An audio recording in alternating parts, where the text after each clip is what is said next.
నమస్తే. ఇప్పుడు మీరు చూడబోతున్న వీడియో ఖచ్చితంగా మీకు ఉపయోగపడుతుంది, నచ్చుతుంది కూడా.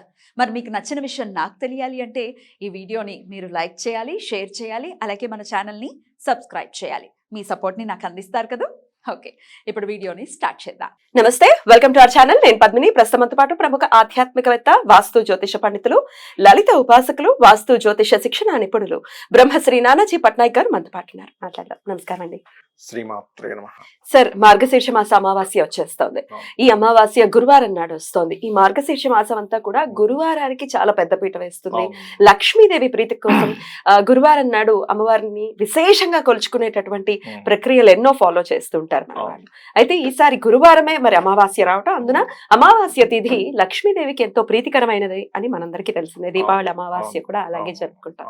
ఏదైనా వైశిష్ట్యంతో వస్తోందా? ఎలా వినియోగించుకోవచ్చు ఈ రోజున సార్? తప్పకుండా. ఫస్ట్ ఆఫ్ ఆల్ ఏంటంటే మార్గశిర శుక్రవారాలు చేయొచ్చు కదా, గురువారాలకి ఎందుకు? శాస్త్రంలో అసలు గురుగ్రహానికి ఉన్నటువంటి ప్రాముఖ్యత ఏమిటి అంటే, మనకి లిక్విడ్ క్యాష్ అనేటువంటిది ఉంటుంది చూసారా. లిక్విడ్ క్యాష్ అంతా కూడా వీనస్ అండ్ మూన్ కారకత్వాల్లో ఉంటాయి. బాగా లిక్విడ్ క్యాష్ ఒక వ్యక్తికి ఎప్పుడు చూడండి, కొంతమంది ఇలా ఒక కట్ట పెట్టుకొని తిరుగుతుంటారు జేబులో. ఎప్పుడు చూసినా సరే అదే భలే క్యాష్ ఉంటాయి, కొంతమంది దగ్గర అసలు డబ్బులే ఉండవు అనిపిస్తుంది.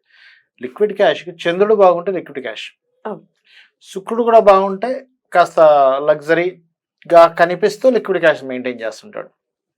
కానీ కొంతమంది బ్యాంక్స్లో డబ్బులు ఉంటాయి, చేతిలో డబ్బులే ఉండవు, కానీ బ్యాంకులో జమ అవుతూ ఉంటాయి. కొంతమంది అంటుంటారు, ఏంటి ఏమంటే నాకు అసలు బ్యాంకులో రూపాయి ఉండదు, ఏదో చేతిలో పట్టుకుని 10,000 పట్టుకుని తిరుగుతుంటారు కానీ బ్యాంకులో రూపాయి ఉండదండి అంటూ ఉంటారు. దానికి కారణం ఏంటంటే గురుగ్రహం బాగోకపోతే బ్యాంకులో డబ్బులు ఉండవు. గురువు మూలధనానికి, దాచుకునే ధనానికి కారకుడు అనమాట. అందుకని గురువు కనుక పాడయ్యాడు అనుకోండి, డబ్బు నిలబడదు అంటారు చూసారా. ఏమిటోనండి, డబ్బులు నిలబెట్టడం లేదు, డబ్బులు ఎప్పటికప్పుడు పోతున్నాయి అంటూ ఉంటారు. ఇలా 4 డబ్బులు నిలబెట్టుకుందాం అనుకునేసరికి పోతున్నాయి అంటుంటారు. కారణం ఏంటంటే గురుగ్రహము బలం లేనప్పుడు అది జరుగుతుంది. ఈ మార్గశిర లక్ష్మీ వారాలు కనుక ఎవరైతే చేస్తారో ధనం నిలబడడం జరుగుతుంది. అందులో పర్టికులర్గా ఈ అమావాస్య ఏదైతే ఉందో, ఈ అమావాస్య ఎక్కడ కలుస్తుంది? ఇది ధనస్సు రాశిలో కలుస్తాయి ఈ రవిచంద్రులు ఇద్దరు కూడా. ధనస్సు రాశికి అధిపతి ఎవరు? గురువు. సో అమావాస్య ప్రత్యేకంగా శాస్త్రాల్లో ఏం చెప్పారు? అమావాస్య రోజు కనుక మీరు లక్ష్మీదేవి పూజ కనుక చేసినట్లయితే మీ యొక్క ధనం, అందులో ముఖ్యంగా మార్గశిర లక్ష్మీవారం అమావాస్య వస్తే ఇంకా ఎక్కువ ఫలితం. ఎందుకు అంటే మనకి పూర్వజన్మల్లో చేసినటువంటి కర్మ ఆధారంగానే ఈ జన్మలో మనం ఏదైనా ఒక ఇబ్బంది పడుతున్నా, ఒక మంచి చేస్తున్నా కానీ పూర్వజన్మ కర్మ ఆధారమైన మన శాస్త్రాలు చెప్తున్నాయి. అంటే ఏమిటి? పాస్ట్ లైఫ్లో నువ్వు ఎవడైనా సేవింగ్ చేసుకుంటాను, లేకపోతే దాచుకున్న ధనాన్ని ఏదో రూపంలో, ఏదో రిలేషన్ రూపంలో ఏదో నువ్వు ఇవ్వు నాకు ఇవాళ రేపు మనం చూస్తుంటాం. కొంతమంది ప్రత్యేకంగా ఉంటారమ్మా, నేను చూస్తుంటాను కదా, వాళ్ళ ఆర్థిక పరిస్థితి బాగుంది అని అనగానే వాళ్ళు ఏం చేస్తున్నారంటే జాగ్రత్తగా తెలుసుకుని అతి వినయాన్ని చూపించి చిన్నగా ఎంతో కొంత డబ్బులు తీసేసుకుంటారు వాళ్ళ దగ్గర. ఏదో చెప్తారు, వాళ్ళు మంచి వాళ్ళని తెలుసు అనుకోండి, ఏం చేస్తారంటే అయ్యో మా వాళ్ళకి ఇట్లా అయిపోయిందంటే ఇప్పుడు డబ్బులు వెతుకుతుందంటే వాళ్ళ మంచితనం కదా, అయ్యో పరోపకారం చేయకపోతే అట్లాగా వీళ్ళు ఇంత ఇబ్బందులో ఉన్న దగ్గర డబ్బులు ఉంటే లాభం ఇస్తారు. ఇలా ఎవరి దగ్గరైనా ఆ రకంగా ధనాన్ని అపహరించి వాళ్ళకి మళ్ళీ రిటర్న్ ఇవ్వకపోతే ఈ జన్మల్లో ధన సంబంధించినటువంటి దాచుకునేటువంటి డబ్బులు ఉండవట. మనకి ఇది కర్మ విపాకం అనేటువంటి ఒక గ్రంథం ఉంటుంది. అంటే నువ్వు ఏ కర్మ చేయడం వల్ల ఏ రకమైనటువంటి ఇబ్బంది పడుతున్నావు, దానికి ఎటువంటి పరిహారం చేసుకోవాలని చెప్పబడింది అందులో. సో ఇలా మనకు తెలుసో తెలియకో అజ్ఞానంలోనే, లేకపోతే మళ్ళీ రిటర్న్ ఇచ్చేద్దామని కాన్సెప్ట్తోనే కొంతమంది తీసుకుంటారు కూడా, కానీ ఇవ్వలేక రుణపడిపోవడము ఇట్లా జరుగుతుంది. సంథింగ్ కొంతమంది తప్పించుకోవడం ఇట్లాంటివి జరుగుతుంటాయి. ఇలాంటి సమయాల్లో ఆ కర్మ మనల్ని వెంటాడేటప్పుడు గురుగ్రహం వీళ్ళకి సరిగా ఉండదు. అప్పుడు ఏంటి అంటే ఈ లక్ష్మీవారం ఎప్పుడైనా కానీ, అమావాస్యతో కూడిన లక్ష్మీవారం కానీ, మార్గశిర లక్ష్మీవారం అమావాస్య అయినప్పుడు కానీ ప్రత్యేకంగా ఉదయం నుంచి కనుక ఉపవాసం ఉండి, దేవీ భాగవతంలో ప్రత్యేకంగా చెప్పబడింది కొన్ని తిథులు. అందులో చతుర్దశి ఒకటి, చవితి ఒకటి, అదేవిధంగా అష్టమి ఒకటి, ఈ రకంగా అమావాస్య మరియు పౌర్ణములు.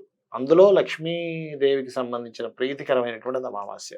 చాలామంది క్షుద్ర పూజలకి, బ్లాక్ మ్యాజిక్స్కి వాడతారంటారు, కానీ యాక్చువల్ లక్ష్మీదేవి పూజకి వాడాలి. ఓకే, వామాచారానికి కాదు దక్షిణాచారానికి కూడా మనకి ఇప్పుడంటే 3 పూటలు సంధ్య ఉంది, కానీ ఒకప్పుడు 4 పూటలు సంధ్యావందనం చేసేవారు. అర్ధరాత్రి కూడా చేసేవారు గాయత్రి మంత్రాన్ని. ఓకే. సంధ్య అది కూడా ఒక రకమైన సంధ్యే కదా మరి, సంధ్య అనమాట. కాబట్టి చేసేవారు. సో దీనికి ప్రత్యేకంగా అమ్మవారి ఆరాధనలో ఏదైనా దేవతామూర్తికి సంబంధించిన శక్తి స్వరూపాలు ఎవరైతే ఉంటాయో, లలిత కావచ్చు, లేకపోతే కాళీమాత కావచ్చు. అయితే ఇందులో అమావాస్యలు ప్రత్యేకంగా లక్ష్మీదేవిని, కాళికా అమ్మవారిని గనక చేసుకున్నట్లయితే ఖచ్చితంగా మనకి ఆ నలుపుదనం ఏదైతే ఉందో, నలుపుదనం అంటే ఏమిటి, కాళికాదేవికి తీసుకోవడం అన్నిటిని, ఇప్పుడు బ్లాక్ హోల్ అంటాం చూసారా, అన్నిటినీ అదే లాగేసుకుంటుంది. అందుకని నలుపుదనం. నాలుగు ఎందుకు బయట పెడుతుంది అంటే అన్నిటిని తనలోకి తీసేసుకోవడమే. పుర్రెలు ఏమిటి అంటే ఇలాంటి ఆలోచనలు ఎన్నో ఆవిడలోకి కలిసిపోయాయి. చేతులు ఎందుకు చుట్టూ ఉంటాయి అంటే మనకి చేతులకి సంకేతం ఏమిటంటే మనం చేసినటువంటి పనులు, కర్మలు, పనులు ఇవన్నీ చేతులతోనే చేస్తాం. కాబట్టి ఇలాంటివి ఎన్నో కర్మలు, ఎన్నో పనులు, లేకపోతే ఎన్నో ఆలోచనలు ఇవన్నీ కూడా ఆవిడలో కలిసిపోయాయి అని అర్థం అనమాట. సో కాళికా అమ్మవారిని కాలభైరవ అష్టకం చదువుకోవడం కానీ, కాళికా అమ్మవారి ఆరాధన చేయడం కానీ, మరియు లక్ష్మీదేవి పూజ ప్రత్యేకంగా రాత్రి సమయంలో కనుక చేసి నెక్స్ట్ డే ఆ రోజు రాత్రి ఏదైనా ప్రసాదం తీసుకొని ముఖ్యంగా అమావాస్యలు వచ్చినప్పుడమ్మా ఉదయం పూట అంటే మధ్యాహ్నం పూట పితృదేవతలకు చేయాలి. మీకు ఎవరికైనా చూడండి, నేను చాలా మంది ఫోన్ కాల్స్ వింటుంటాను, బాగా అనారోగ్యం చేసిన వాళ్ళకి చనిపోయిన వారి కల్లోకి వస్తూ ఉంటారు. అంటే దాని అర్థం ఏమిటి అంటే కనీసం అమావాస్యకి దగ్గరలో వస్తుంటారు. మీరు కనుక గమనించినట్లయితే కనీసం ఈ అమావాస్యకైనా మాకు ఇవ్వు అంటే వాళ్ళ ఎనర్జీ అవసరమని చెప్పడం అన్నమాట. కాబట్టి ఈ మార్గశిర అమావాస్య పితృదేవతలకి మధ్యాహ్నం పూట చేసుకొని సాయంత్రం పూట లక్ష్మీదేవి యొక్క పూజ, మరియు వీలైతే లలితా సహస్రనామ పారాయణము, కాళికా అమ్మవారి అష్టోత్తరాలు కనుక చదువుకున్నట్లయితే ఖచ్చితంగా మీకు ఉన్నటువంటి ధన సంబంధించిన హీనత ఏదైతే ఉందో అది తొలగిపోవడం జరుగుతుంది. దీంతో పాటు ఇది న్యాచురల్ 9th హౌస్లో అమావాస్య పడింది కాబట్టి పితృదోషాలు అంటుంటారు చూసారా, ఏమండి మా జాతకంలో పితృదోషం ఉంది, పితృదోషం కూడా పోగొట్టేటువంటి అమావాస్య ఇది. అయితే తర్పణాలు కానీ, గోసేవ కానీ, ఇక పితృ దోషాలు నివృత్తి చేసుకోవడానికి మీరు కూడా అనేక మార్లు చెప్పి ఉన్నారు ఏం చేయొచ్చు అనేది. అయితే ఇప్పుడు కాళికాదేవికి సంబంధించి చెప్పి ఉన్నారు కాబట్టి ఖచ్చితంగా ఫోటో ఇంట్లో పెట్టుకోవాలా, ఇట్లాంటి ప్రశ్నలన్నీ అడుగుతారు. దానికి పెట్టుకోవచ్చమ్మా, తప్పేం కాదు. కాళికాదేవి ఫోటో అయ్యో మనం అజ్ఞానంతో అమ్మో ఆకారం పెట్టుకోవడం ఏంటి అనుకుంటున్నాం. మీకు పెయింటింగ్ రూపంలో, పేపర్ రూపంలో వచ్చింది కాబట్టి ఆకారం అని కనిపిస్తుంది. మన లోపల ఉంటుంది కాళీ. మనలో ఏదైతే అయిపోతుందో అదంతా ఎట్టుపోతుంది అంటే కాళికా అమ్మవారి ఎనర్జీలోకి వెళ్ళిపోతుంది. ఇప్పుడు సెల్స్ డెడ్ అయిపోతుంటాయి, మళ్ళీ కొత్తగా పడుతుంటాయి, మరి ఎక్కడ పోతున్నాయి అవన్నీ? కాళికా అమ్మవారి తీసేసుకుంటుంది తనలో.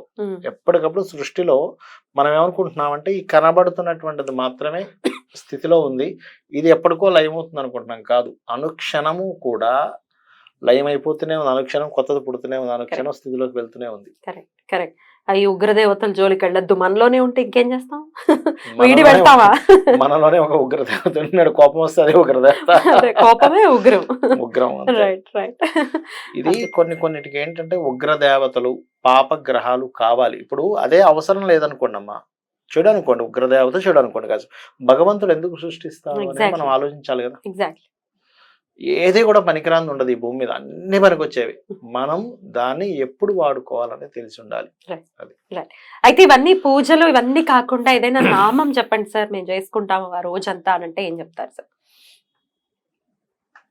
నవవిద్రుమ బింబశ్రీ న్యక్కారి రతన చద అనే నామస్మరణ ఎక్కువ. ఎలా చేసుకోమంటారు దాన్ని?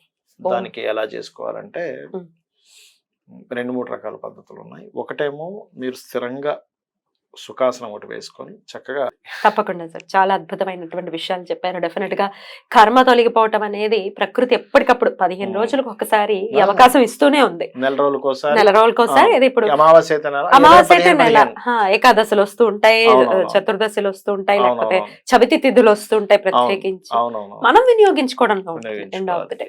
అందుకే అలా గుర్తు చేసే ప్రయత్నమే ఈ కార్యక్రమాలు. చాలా చక్కగా మాకు తెలియజేశారు sir. Thank you so very much. నమస్తే. శ్రీమాత్రే నమః.